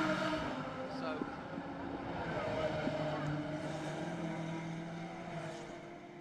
everybody just warming up those tyres, not going at the speeds that they normally would behind the safety car. And I always find this a very tough time for the car in front, which is the safety car, has none of the grip, mechanical downforce of the cars behind, and of course the cars behind, as we know in Formula One, are trying desperately to get their temperature into the tyres so they get the ultimate mechanical grip. The race has now started, the restart, 25 minutes, the rescheduled time of the qualification race for the SJM Macau GT Cup and FIA GT World Cup. So when they cross the line behind the safety car, the 25 minutes started counting down. So this is a racing lap, this one. Yeah, and Edo is trying to come gap the safety car to give himself a chance to get those tyres up to temperature and get the brakes up to temperature. That's another factor here. But also you want to kind of gap the safety car so to get some heat into those brakes, because the worst possible scenario is that as you come towards Lisboa for the first time without the safety car, those brakes are not at full temperature and you've got no brakes up. And that ain't the place to be. 2 Mercedes, 2 BMWs, and the Porsche. It's a German affair. It is an all German affair as they thread their way around, about to get the restart underway properly.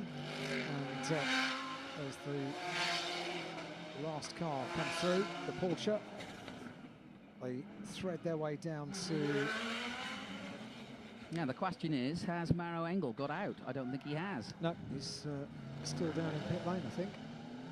Certainly we've not seen him leave pit lane, so that may be because he cannot be released until the race is properly underway and the safety car is down back safely in pit lane. That potentially is the case. So the safety car comes down towards the Velco hairpin, which also has got some debris involved in the racing line. Has got going, but it'll be a lap down because we are racing effectively under the safety car. So Maro will have to do a lot of work if he wants to be anywhere close to this group. But never say never. Still 18 minutes to go, and I'm certainly not going to predict anything. No, impossible to predict anything at all. Would you have predicted that Robin Frings, having started on the penultimate row of the grid, would be up here fourth on the track? Here we go then, the lights off on the safety car, and that means that the Mercedes and the BMW are now weaving their way towards the start, snaking their way here in China at the Macau Grand Prix. Away goes Eduardo Mortara in the number 48, chased by the Brazilian Augusto Farfus. A very small field, but this is the World Cup. We are green. And away we go, and Eduardo Mortara's got a much better start this time. And Yoshimoto at the back, not so much. But everybody cleanly through. Reservoir corner. It's Mortara, Farfus, Marciello, Frins, Ouyang, and Mostard. Already Frins starting to make a move. Everybody through the Mandarin corner. And here comes Farfus already. He's putting big pressure on Mortara, but Mortara's seen it all before. It's quite interesting to see these two absolute brilliant proponents of the Macau Grand Prix who've done it in different ways to get to stardom here, take each other on in very similar cars. An all-German affair now for the World Cup. Well, it's just like the regular soccer World Cup. Whatever happens, somehow the Germans make it to the final. Just looking back from Eduardo Mortara's car at Augusto Farfus in that number 18 BMW. See just how tight it is. Yeah, you see how close they are to the walls too. Incredible, isn't it? Now, Rafael Marciello certainly will fancy his chances, so to speak. He's got to look at the curve because Robin Frings is looming.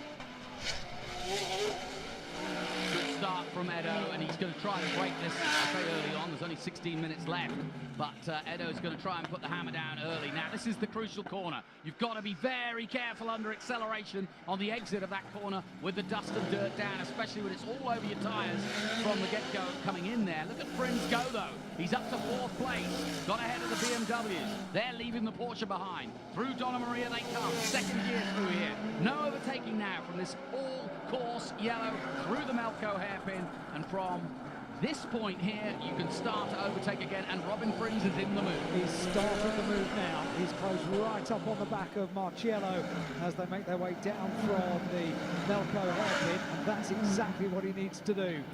Brilliant second sector by Mortara at 128.452, and he is putting the hammer down, and I wouldn't be surprised if this is the fastest lap of all as he extends that lead coming towards our bend. Eduardo Mortara, 5-time winner of the Macau Grand Prix in different forms, but here comes Frings in the Audi, tucking himself up behind the Mercedes. The lights blazing on when this truncated field of World Cup GTs. Down through Reservoir he comes. He's not close enough just yet, but he might just make some ground up now as he tucks himself behind the almighty Mercedes. And what a great sight that is, what a lovely shot that is.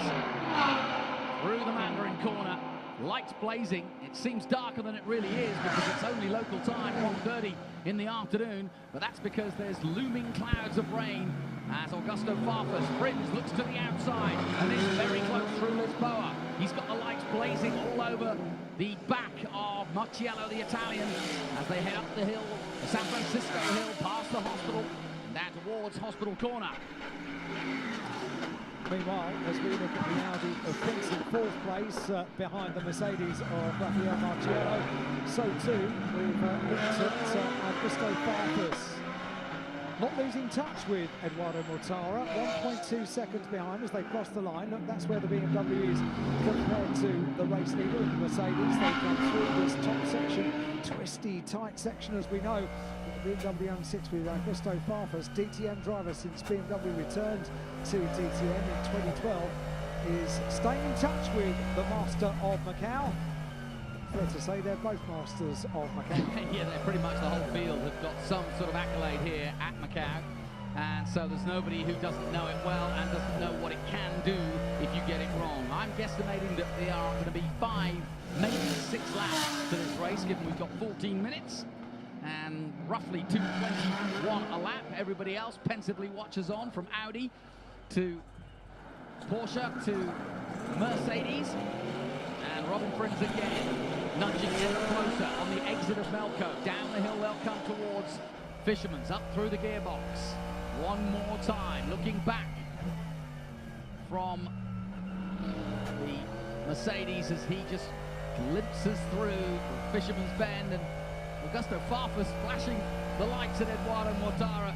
And I'm sure Edo's thinking to himself, what are you flashing at? This is my race, son. Well, this is where I own this place. Robin Prinz has set himself up, and let's see what he can do this time as they go through. I tell you, he's doing a good job as Chaz Mostert. He really is, because he was nowhere near any of these guys in the qualifying, and now he's holding his own, and he's not that far away, actually, from Prinz. BMW M6 is, rather hurrying the Audi as they go through there. Very impressive that. Marcello has pulled away from the Audi. 5 laps completed now. And everybody He's in put the top fastest 5. lap in as Jazz, 2:21.182. What a story that is. Absolutely flying in the BMW. So BMW have come back to Macau in no uncertain terms and sensed the opportunity to win the World Cup. Wow, what an amazing opportunity that would be as well. The world's top manufacturers competing here around the streets of Macau. I'll tell you what, magazines around the world, auto sport and auto racing and motorsport.com and crash.net, they wouldn't have predicted that BMW would challenge Audi or Mercedes for the World Cup Championship this year, but here we go. Anything can happen at Macau, and it's proven year after year after year. Eduardo Mortara, 5 laps completed now. Augusto Farfus in second place, Marcello in third place, Robin Prinz in fourth place with the completion of 5 laps. And Maro Engel's car is out on track. And Mostert, in fact, making his debut here, and he's usually a V8 man, and of course this would be a real turn up for the books if he could turn that round. So he has probably the least experienced of anybody out there. Daryl Young still circulating, but in 6th place. He lost a place. And Yoshimoto, we've only got 8 cars out. Finally, Maro Engel is on track, but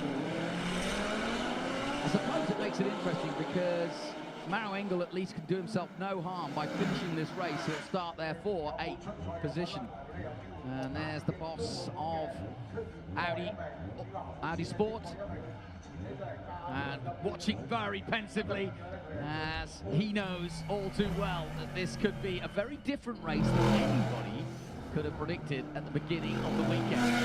Another lap completed. Eduardo Mortara has put his foot down. He has. In the middle sector, a 1:27.694 equated to briefly a fastest lap of the race until Robin Prinz took it away from him, a 2:20.367. So the car, the Audi in 4th place at the moment, has just put in the fastest lap of the race in his pursuit of the final podium position for Marcello. And he has crossed Mostert a little bit now as Prinz, and he's moving up the board, and Rafael Marcello is his target. Prinz with the lights blazing, as everybody is at the moment, because it's so dark down here. The huge crowd enjoying this rather small field, but just as exciting a race. As if you've just joined us, the reason why you're only seeing just 8 cars on track is that there was a huge pile-up at the police corner at the bottom of the hill in the first lap, and it involved most of the field, and only the leaders got through. Here is the master at work, and now we can see it's a wonderful onboard shot. You can see him changing gear with his right hand, changing down and then changing up, and then just moving around in the car. Now you start to see just how much physically is impacting on them, and also just how much he doesn't blink as well. Look at that. No, he is one of the most intense drivers. When you see the in-car shots, he's absolutely focused. Yeah, look at that. And you're right, doesn't blink. This wide-eyed look that he has, just enough time for a couple of blinks there. Yeah, Eduardo Mortara is so incredibly intense at the wheel. Great onboard shot. That really does show you the man at work coming out of the Melco and out of Moorish Hill and down towards Donna Maria. This is your leader, looking for his 6th win here and hoping to become the 7th wonder of Macau by the end of the weekend. Up towards the Melco hairpin. BMW in 2nd, Augusto Farfus. The best of years. Robin! He almost bobbing along there for a moment because he almost hit the wall at Melco.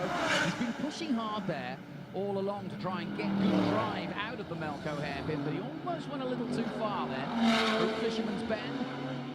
Oh, and again, he's really on the ragged really edge, isn't close. he? Really, really close. He was almost indignant when we went to him, and as if we were to think it was a mistake that Qualification hit the ball there, other than some kind of a problem with the car, which it proved to be in qualifying.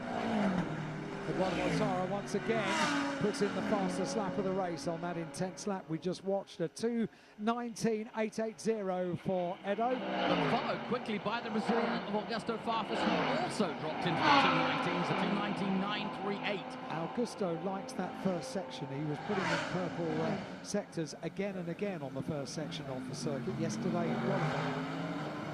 Well, while we've got a chance, Alan, let's talk about where you make that time at Macau. There are two basic options. If you can tuck yourself on the main straight and maybe get a draft from somebody, or you really go hell-bent for leather and really, really drag it out through this section, the mounted section as we call it, you can get yourself into a position on the exit of Melco, which has kind of been Frin's kind of MO for the last few laps, and put yourself in a position to overtake and get that draft. Now, once again, Robin Frings is having to look at his mirrors. So this is attack one lap, defend another lap. So a huge amount of pressure in the car for Robin Frings. However, I wonder when this race got underway originally, when he was down on the penultimate row of the grid, yeah, he might have thought he might have finished this one in fourth place. Committed he is in the Audi. He might get committed if he keeps driving like that. That was sideways through there. He wins stuff, does Robin Frings. He does win stuff, yeah. Well, here he comes again, and he really is putting the pressure on, and 7 minutes to go, so time running out. And if Robin's going to do anything, I think he's lost a little bit of time, actually. He's pushing a little too hard. But the Audi's got a great reputation here. Just ask Eduardo Mortara, who's won in this car many times here at Macau, but this is his first attempt winning on Mercedes, and I think it'll be a really good result for both Edo and the AMG squad if they can pull it off. All of Germany awaits then as the big boys of German manufacturing go head-to-head at the hardest circuit in the world, the Macau Grand Prix, and Eduardo Mortara has a 1.7 second lead, and I think might extend it because he's just done the quickest second sector again, personal best in the first sector. And now the gap goes from 1.7 to 1.9. Edo is on a mission.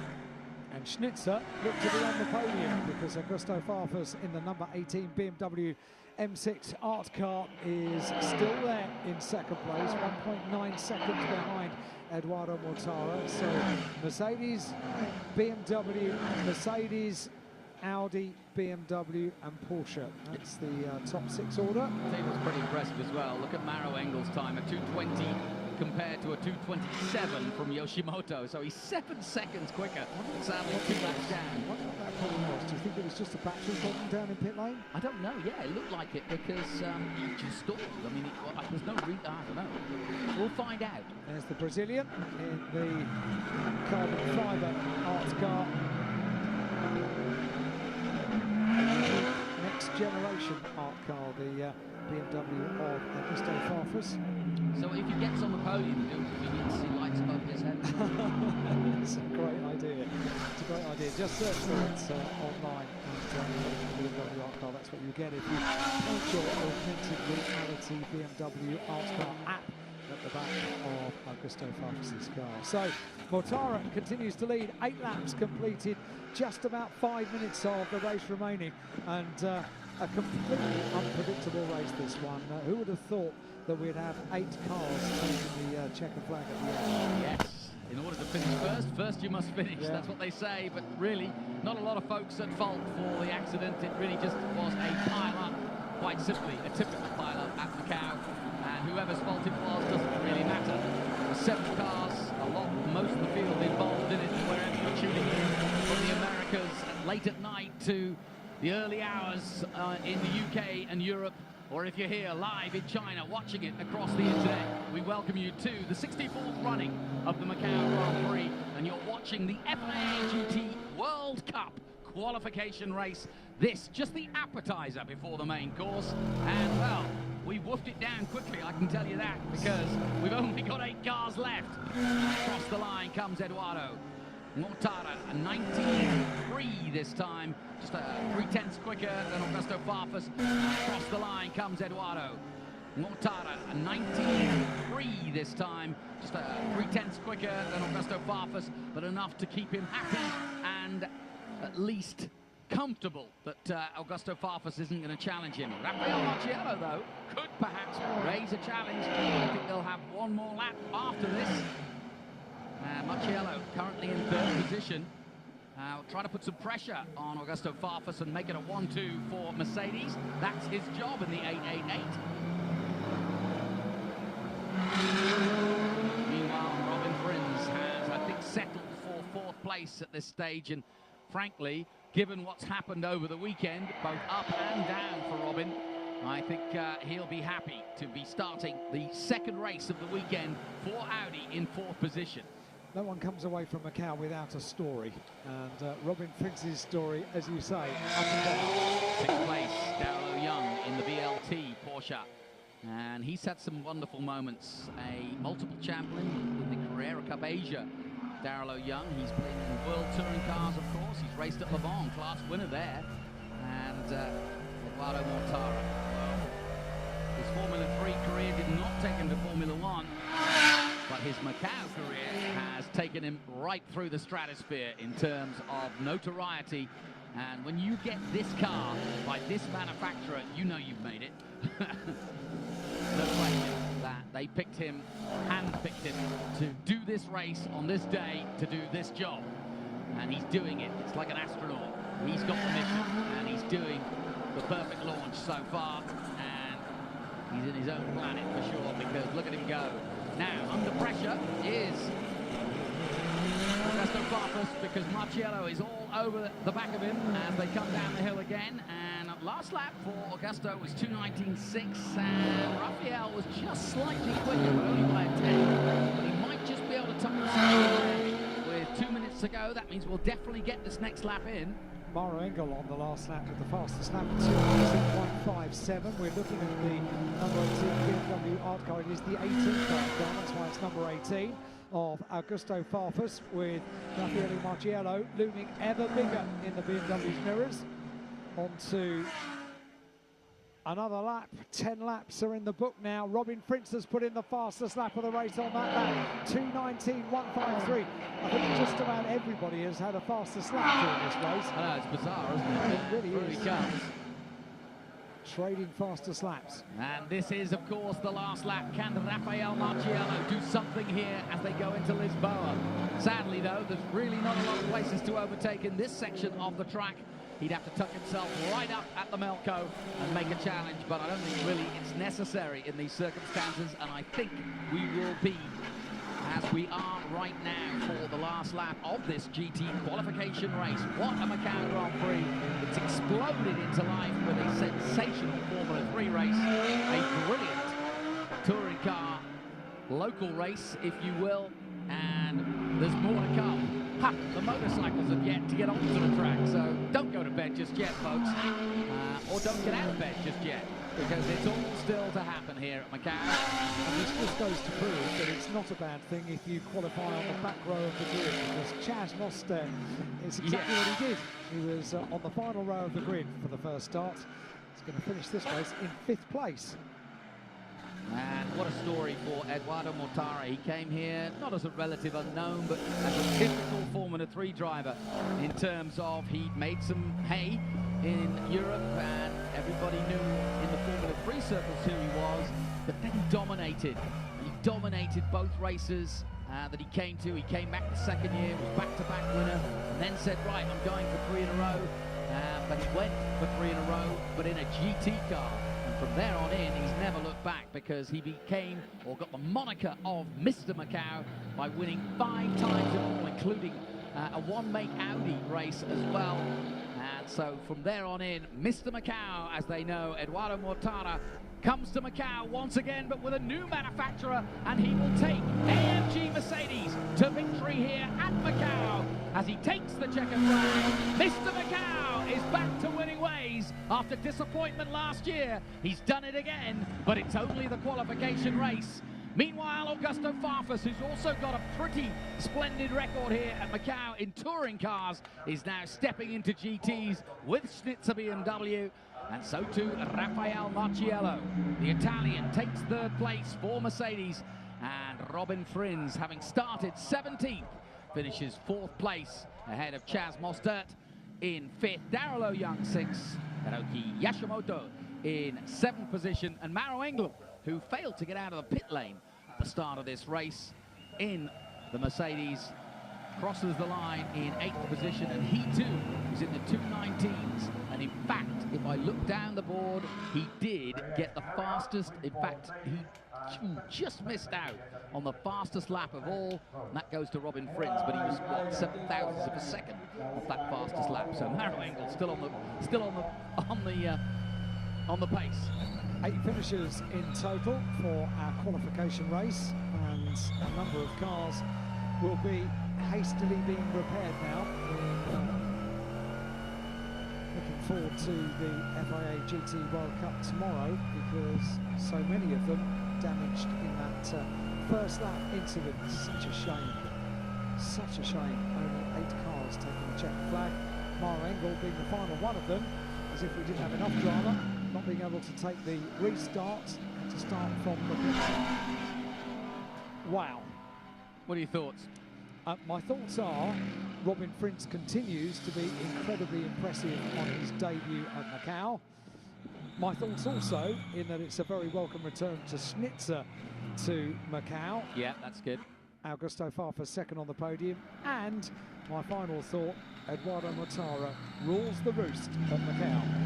My thoughts are, I'm sad for Marcus Pommer, who looked so good. I'm sad for Jucadella, for Rosenquist, a 2-time winner here. Renger van der Zand, likewise.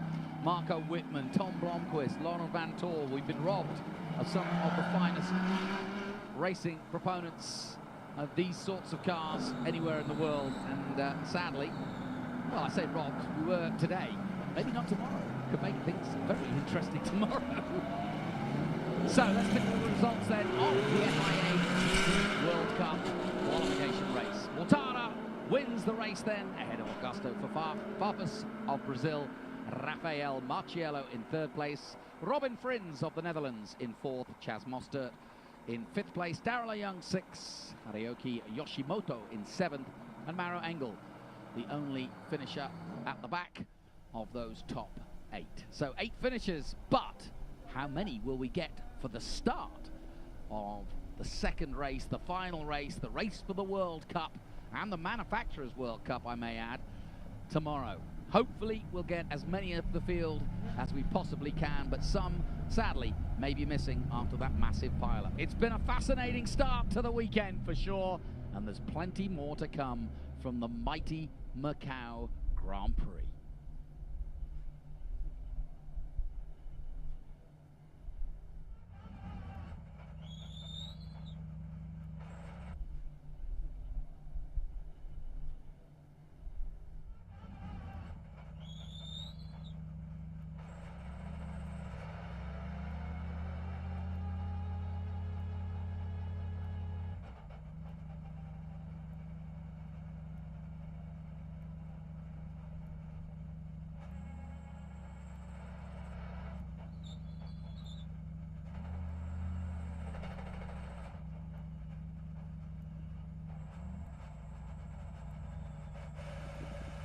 So, into the pits they come.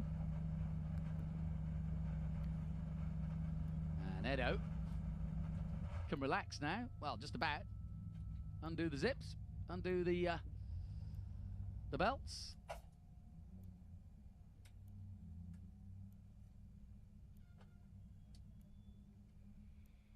And I wonder what his reaction will be as he gets out of the car. One of I mean, to be honest, it was an easy day at the office for Eduardo, really, wasn't it? It was. I was trying to judge his mood down in pit lane when I had He a chat to didn't him. seem. He seemed a little bit off. I don't mean like to you, but he didn't seem bouncy, did he? he didn't seem himself. No. Is it because Mar Engel got a very, very good start? Or is it because he's a factory Mercedes driver and you have to be that way? Oh, you have to be more You serious. have to be more Teutonic and German and serious. Okay, I reckon it was probably because his Bit of both. teammate got a better start. Well, to be honest, I know when I do interviews like that, it's hard to actually hear and take in what's being said. And what he said was, and you're right, he was upset by, he basically used the words jump start. So he wasn't happy with the start. And then he said, I didn't want to crash, so I didn't do anything. You know, he basically made as though, you know, none of it was his fault. There you go, an Italian, a Brazilian, and, well, a Swiss, but he's really Italian. Walk into a racetrack and have a long chat afterwards. There's a joke there somewhere. There is. Struggling to get out. And they're just talking about where they're going to have a drink later. There's Robin Friends in the background. Well, Edo looks a bit more bouncy now, doesn't he? Yes, he does. A little bit more happy. Good result for Augusto. He hasn't been here for a few years. He is definitely an expert here, but it's one thing to be an expert here. It's another to come here every year. Robin's going with them. Come on the podium too. What the heck? Well, there's certainly room in the press conference. You can have all 8 in the press conference. Good. And they've all got a story to tell as well. Yeah. Well, everybody's getting a pat on the back for a job well done. What a bizarre race, though, in many ways. It was, yeah.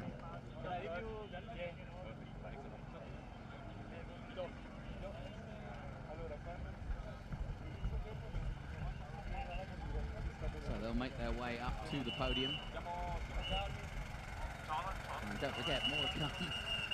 If that wasn't enough, we've got a World Championship. Touring cars coming up next. Paddock gate will open in 3 minutes. 3 minutes, the paddock gate will open, and we'll be doing it all again. But while we await for the podium, why don't we take a look at the highlights from the FIA GT World Cup. Well, it began with a kiss and a wave and a thumbs up here or there. And then it was wave bye-bye, and off we go. To the races we went. In Cadella, he's been here many times before and knows the perils of making that kind of move. Well, that was just the first.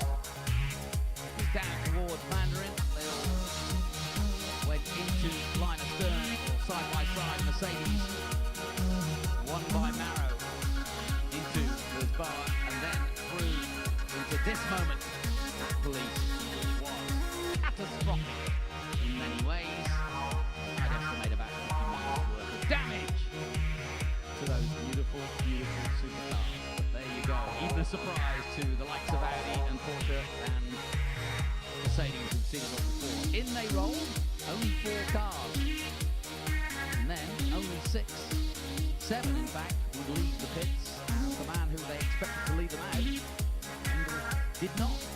So we were down to 7. And the 7 mighty GT cars went at it, led by Eduardo Mortara, chased by Augusto Farfus into almost the night sky because very dull and overclouded, but thankfully no rain. Robin Friends tried to make an impression on Rafael Marciello, and he came pretty close. That was about the closest he got. And likewise, Farfus trying to close in on the leader, Eduardo Mortara. But the non-blinking and the affable Italian, the man they know as Mr. Macau, takes another mark to victory here. But this time, it's Mercedes' turn as they take step 1 of 2. And it's 1-0 in the World Cup, and it's half-time.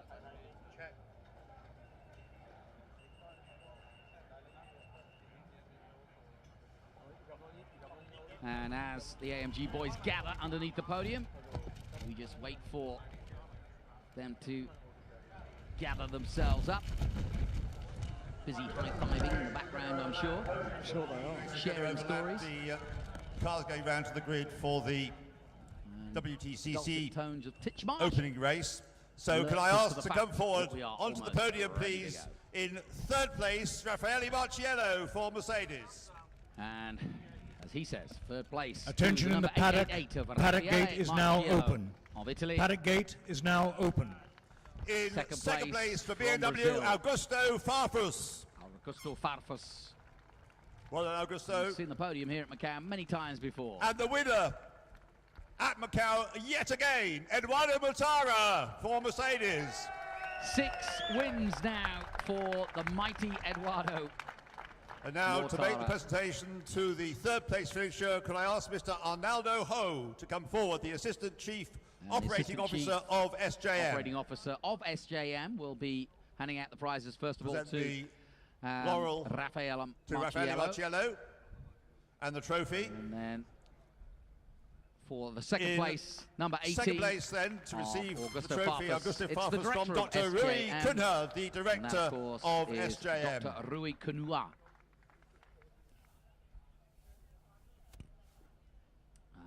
Wouldn't be surprised if he's met Augusto before. I don't know how many times he's been to Macau. Trophy as well for probably Augusto. about 6 or 7. And once again and on the podium, Augusto. What a trophy great moment for the to Brazilian. the winner of the race, and Dr. finally, to the winner of the race, Ambrose the So, chairman of the board of directors of SJM, and of to make the course SJM, as you presentation can to see, the sponsor Eduardo of this Mortara. event, as Dr. Ambrose So hands out the prizes to the top 3. And if all drivers get onto the top of the podium, So a please, familiar for scene the here photograph at Macau with Augusto can squeeze up Mortara there, I on think, top just of the about. world once again. And as I said, he now wins for the German holding the trophies manufacturer up. that is AMG Mercedes. It's 1-0 to Germany in the World Cup, They don't but get it's the only champagne half until time. they get on the podium We'll see you next tomorrow. time. So thank you very much. We'll have a quick word, if I may, with the drivers. Thank you. Before you disappear, guys, can we just have a quick word? Eduardo, congratulations. Is this your 7th or 8th?